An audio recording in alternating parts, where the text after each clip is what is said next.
Baik, sebelumnya Assalamualaikum warahmatullahi wabarakatuh.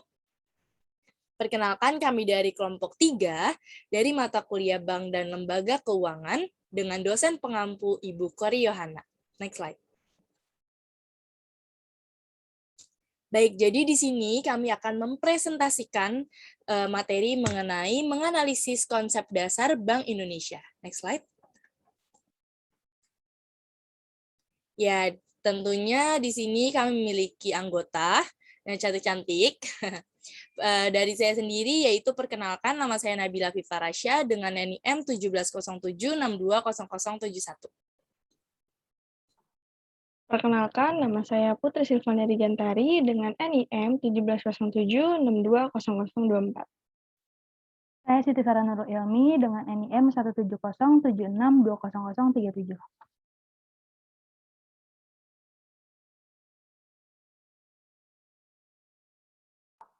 Baik, yang pertama ada pengertian dari Bank Indonesia.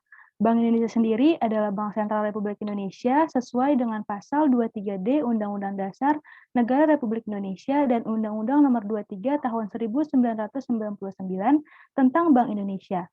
Sebagai bank sentral, BI mempunyai tujuan tunggal yaitu mencapai dan memelihara kestabilan nilai rupiah.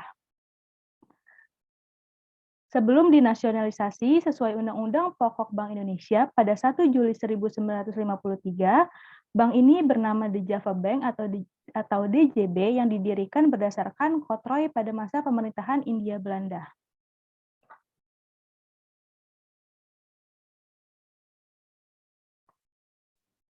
Baik, selanjutnya jadi kami di sini akan menjelaskan mengenai sejarah Bank Indonesia.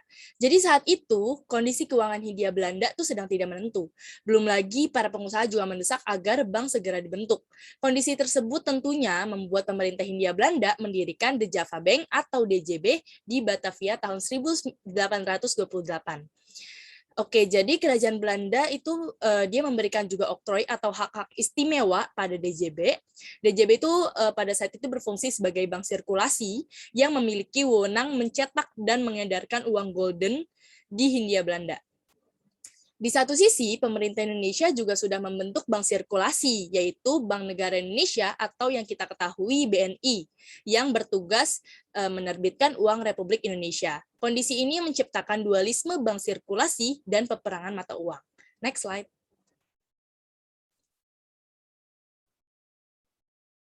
Baik, jadi hasil konferensi meja bundar atau KMB menetapkan DJB itu sebagai Bank Sirkulasi Republik Indonesia Serikat pada tahun 1949. Dan pada tahun 1951 muncul nih desakan kuat dari banyak pihak untuk mendirikan bank sentral. Keberadaan bank sentral itu dianggap wujud kedaulatan ekonomi pada saat itu. Pemerintah pusat akhirnya memutuskan untuk membentuk panitia nasionalisasi DJB.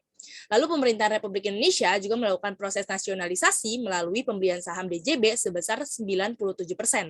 Dan pada tanggal 1 Juli 1953, pemerintah Republik Indonesia menerbitkan Undang-Undang Nomor 11 Tahun 1953 tentang Pokok Bank Indonesia yang mengganti DJB WET tahun 1922. Dan sejak penetapan UU tersebut, akhirnya pada tanggal 1 Juli 1953, Bank Indonesia resmi berdiri menjadi Bank Sentral Republik Indonesia. Next slide. Baik, di sini ada tujuan Bank Indonesia. Tentunya sebagai bank sentral, Bank Indonesia mempunyai tujuan ya. Jadi Bank Indonesia itu mempunyai satu tujuan tunggal, yaitu mencapai dan memelihara kestabilan nilai rupiah. Maksudnya tuh apa sih? Jadi kestabilan nilai rupiah ini dia tuh mengandung dua aspek nih, yaitu kestabilan nilai mata uang terhadap barang dan jasa, dan serta kestabilan terhadap mata uang negara lain. Next slide.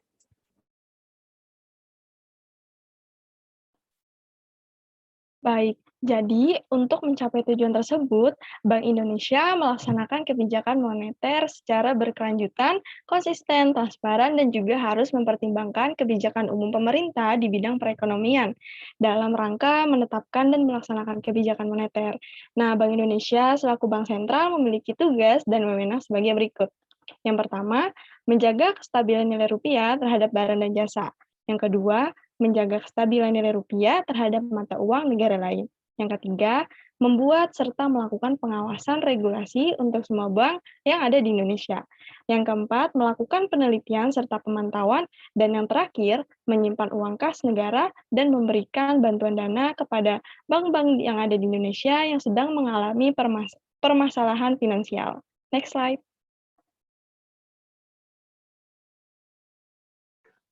Baik, yang selanjutnya adalah fungsi dan peran dari Bank Indonesia. Fungsi dari Bank Indonesia sendiri yang pertama adalah menjaga stabilitas moneter, yang kedua mengawasi dan membuat regulasi untuk bank, yang ketiga menjaga sistem pembayaran tetap berjalan lancar, yang keempat melakukan riset dan pemantauan, yang kelima tempat untuk menyimpan kas negara, dan yang terakhir adalah memberi bantuan kepada bank agar lepas dari krisis. Nah, peran dari Bank Indonesia sendiri adalah mencapai dan memelihara kestabilan nilai rupiah sebagaimana yang diamanatkan undang-undang. Peran ini juga menjadi tujuan dari Bank Indonesia. Peran Bank Indonesia sebagai bank sentral digolongkan sebagai lembaga negara independen, bebas dari campur tangan pemerintah atau pihak-pihak lain kecuali untuk hal-hal yang secara tegas diatur dalam undang-undang.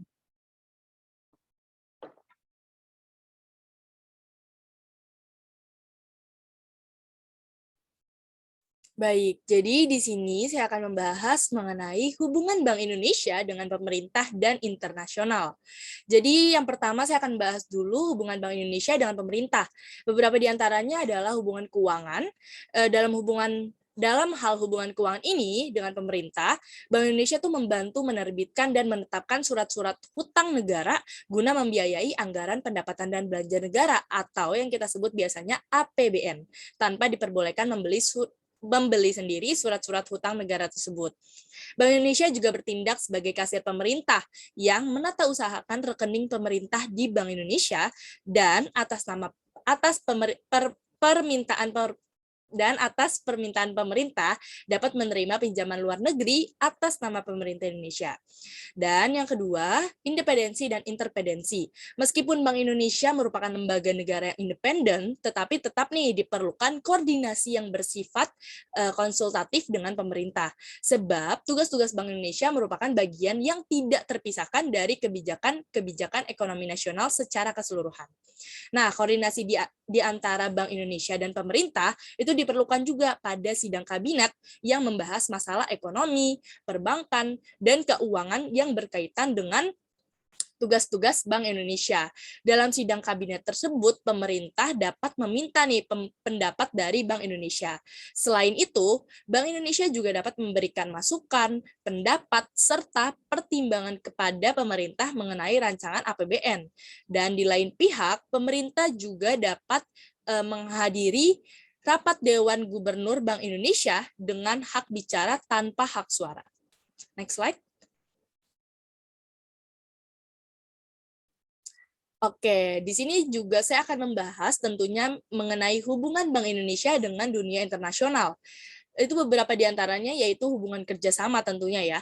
Bank Indonesia menjalin hubungan kerjasama dengan dunia internasional adalah dalam rangka menunjang kelancaran pelaksanaan tugas Bank Indonesia maupun pemerintah yang berhubungan dengan ekonomi, moneter, maupun perbankan.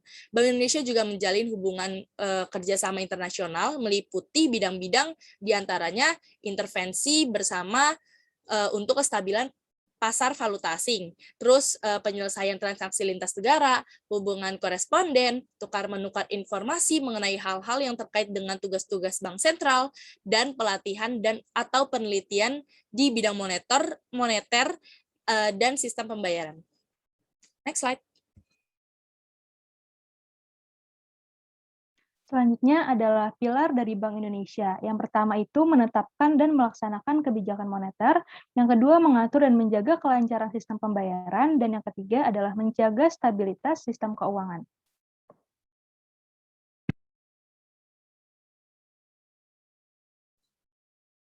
Baik, di sini saya akan membahas mengenai kepemimpinan Bank Indonesia. Dalam melaksanakan tugas dan wewenangnya, tentunya nih Bank Indonesia memiliki pemimpin ya. Nah, Bank Indonesia ini dipimpin oleh Dewan Gubernur. Dewan ini itu terdiri atas seorang gubernur tentunya, yaitu sebagai pemimpin, dibantu oleh seorang deputi gubernur senior atau disebutnya sebagai wakil, dan sekurang-kurangnya 4 atau sebanyak-banyaknya 7 deputi gubernur. Dan masa jabatan gubernur dan deputi gubernur ini selama-lamanya itu 5 tahun, dan mereka hanya dapat dipilih untuk sebanyak-banyaknya 2 kali masa tugas atau 2 periode. Nah, di sini tuh saya akan memberitahu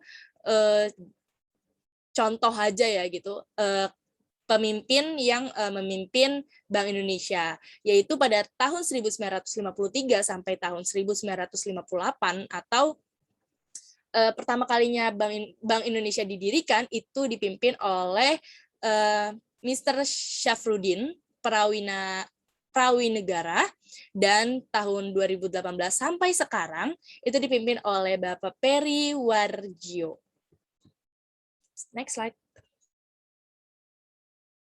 Baik, selanjutnya ada klasifikasi bank di Indonesia. Yang pertama ada Bank Persero, yang kedua ada Bank Umum Swasta Nasional Devisa, yang ketiga ada Bank Umum Swasta Nasional dan Devisa, yang keempat ada BDP atau Bank Pembangunan Daerah, yang selanjutnya ada bank campuran, dan yang terakhir ada bank asing.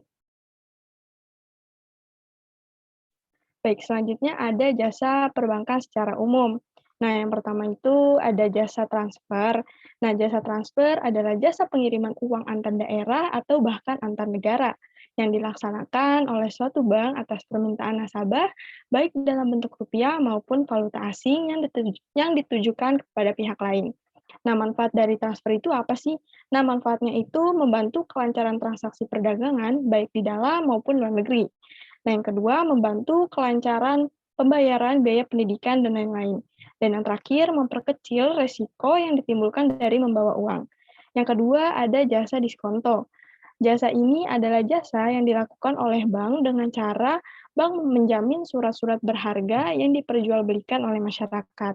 Yang ketiga, ada jasa inkaso. Nah, jasa inkaso ini bentuk jasa dari perbankan yang berupa usaha penagihan wesel atau surat utang atas nama nasabahnya dari pihak lain. Manfaat dari adanya inkaso ini adalah nasabah tidak perlu lagi nih menagih sendiri jika tempatnya berjauhan, cukup dengan menyerahkan surat tagihan tersebut pada bank. Selanjutnya yang keempat ada jasa garansi bank. Jadi jasa garansi bank ini menjamin nasabahnya dalam melakukan suatu perjanjian atau suatu transaksi. Jika nasabahnya tidak memenuhi kewajiban sesuai dengan perjanjian, maka bank yang akan membayar kerugian yang akan terjadi. Yang kelima, ada jasa penyewaan tempat penyimpanan barang atau surat berharga. Nah, jasa perbankan ini dilakukan dengan cara menyewa kepada nasabah tempat menyimpan barang-barang berharga dalam sebuah box dengan ukuran tertentu, dan nasabah sendiri yang menyimpan kuncinya, dan pihak bank tidak boleh mengetahui wujud dari barang yang disimpan. Misalnya, surat-surat berharga, mata uang, emas, sertifikat, dan juga dokumen lainnya. Yang keenam, ada jasa kartu kredit. Nah, kartu kredit adalah alat pembayaran pengganti uang tunai atau cek. Dewasa ini hampir setiap bank menyediakan bentuk jasa ini, dan tentunya hanya bank yang memiliki kriteria sehat yang boleh menerbitkan kartu kredit setelah mendapat persetujuan dari Bank Indonesia. Kartu kredit ini digunakan untuk transaksi pembelian di sejumlah tempat, seperti toko, hotel, tempat hiburan, dan lain-lain. Yang ketujuh, ada jasa cek perjalanan. Bentuk jasa yang dikeluarkan oleh bank dengan cara menyediakan cek perjalanan kepada para nasabahnya untuk memudahkan nasabah dalam melakukan transaksi selama dalam perjalanan. Yang kedelapan, ada jasa valuta asing. Bentuk dari usaha ini terkenal dengan nama money changer, yaitu bank melaksanakan kegiatan tukar-menukar mata uang asing menjadi mata uang rupiah, atau juga sebaliknya, atau pertukaran antar mata uang asing lainnya. Dan yang terakhir, ada jasa penyediaan ATM. Sebagai tindak lanjut dari jasa penerbitan kartu kredit, maka bank juga menyediakan layanan ATM, atau istilahnya dengan anjungan tunai mandiri. Maksud dari ATM ini adalah memudahkan nasabah dalam mengambil uang tunai tanpa harus datang dan antri di bank yang bersangkutan. Dilihat dari kepentingannya, maka biasanya ATM banyak dijumpai di tempat-tempat yang dekat dengan aktivitas perekonomian. Next slide.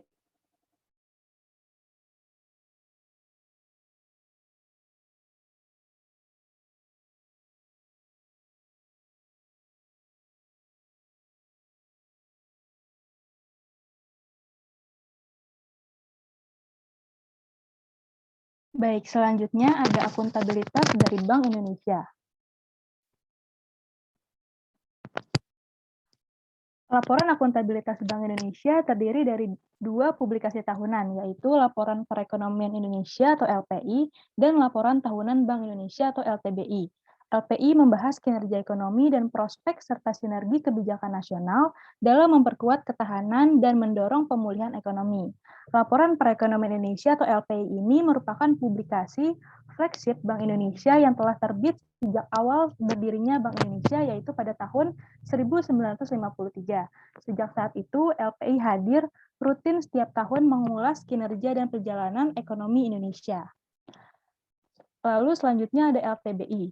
LTBI ini membahas kinerja di area kebijakan dan pengelolaan kelembagaan berdasarkan tata kelola yang baik dan rencana pelaksanaan tugas. Laporan tahunan Bank Indonesia ini diterbitkan sebagai wujud akuntabilitas dan transparansi Bank Indonesia. LTBI dipublikasikan secara tahunan guna menyampaikan informasi mengenai laporan manajemen dari Bank Indonesia.